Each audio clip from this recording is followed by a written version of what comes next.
In a village lived a hunter named Bob. He was a very hard-hearted and merciless man. That day too, he had set his trap in the forest. Only a short while had passed when a very beautiful bird got caught in his net. A cold smile appeared on Aham's lips. So finally, you fell into my trap. Now you cannot escape. These days, there's a big demand for bird meat in the royal court. Saying this, Bob shot an arrow. The arrow pierced the bird's delicate body, and after struggling in pain, it died. Bob picked up the dead bird and walked toward the village. Near the village border, he met the village chief, Jack. His eyes immediately fell on the dead bird in Bob's hand.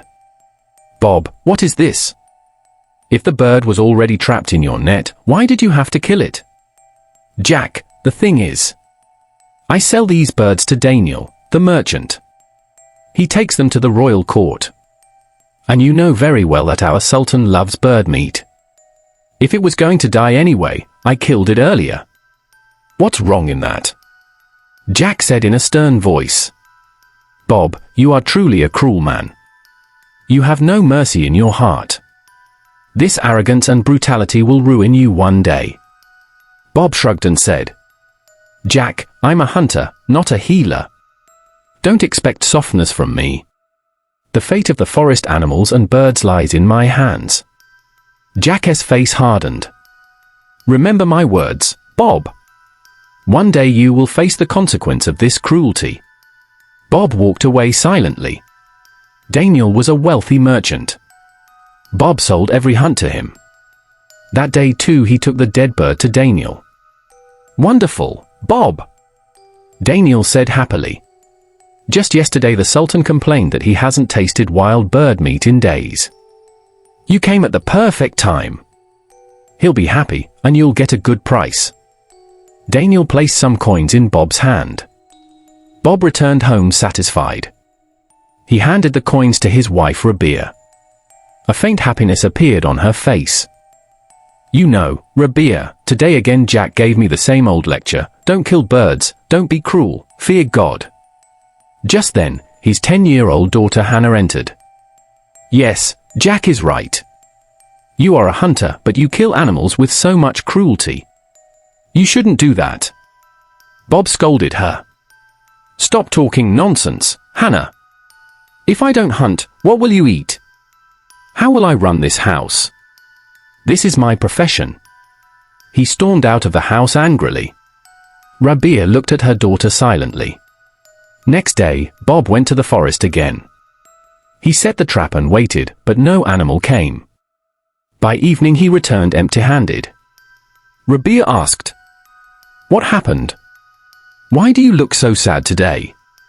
Bob sighed deeply. "For the first time, not a single catch came into my trap. I had to return empty-handed." Rabia said gently, "Don't worry. Tomorrow you will surely catch something." But the next day the same thing happened. Then another day, and another. 3, 4, 5 days passed. It felt as if the animals and birds had disappeared from the forest. Bob's face grew gloomy.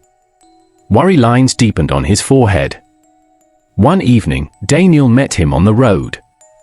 "Bob, it's been many days since you brought me a good catch." "What should I say, brother? For several days, nothing has fallen into my trap.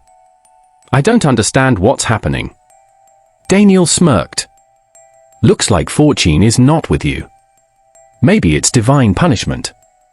Now I'll have to find another hunter." He walked away, leaving Bob stunned and hopeless. At home, Bob told everything to Rabia. She too drowned in worry. "What will we do now? If this continues, we'll starve, and Hannah will sleep hungry." Bob remained silent. Next morning, as he was about to leave with his net and bow, Rabia stopped him. "Listen, whatever little we had is gone. Not even grain is left. If you return empty-handed today, we will sleep hungry." Tears filled Bob's eyes. "Don't worry, Rabia. I'm sure I will catch something today." He went to the forest. All day he waited, but not a single animal came. Exhausted and hungry, he sat under a tree. Oh God, what should I do? If I return empty-handed, Rabia will break down. Hannah will sleep hungry. They depend on me. Help me, oh Lord. Suddenly an idea struck him. Yes. I should go near the waterfalls. Maybe I'll find something there. He rushed toward the waterfalls. Soon he reached a beautiful waterfall. While looking around, his eyes fell on something strange, a shining golden heron. Oh God, what is this? A golden heron. If I catch it, all my poverty will end. He stepped forward but slipped and fell into the water, losing consciousness. When he opened his eyes, he was again near the waterfall, and the golden heron stood before him. Bob, the heron spoke. You are a cruel hunter, but your heart is not completely corrupted. You still have a spark of kindness. That is why you were not turned to stone. Otherwise, by now you would be a stone statue. Bob stared in shock. You can talk? And you're a heron? The heron said, I am no ordinary bird. I am a magical creature. But this is not the time for you to know who I truly am. Leave now. Bob panicked. I can't go empty-handed. My family will starve. My wife and Hannah depend on me. He told the heron everything. The heron nodded. I will help you. But you must do something in return. What must I do? Tell me, why do you mercilessly kill innocent animals? Bob fell silent.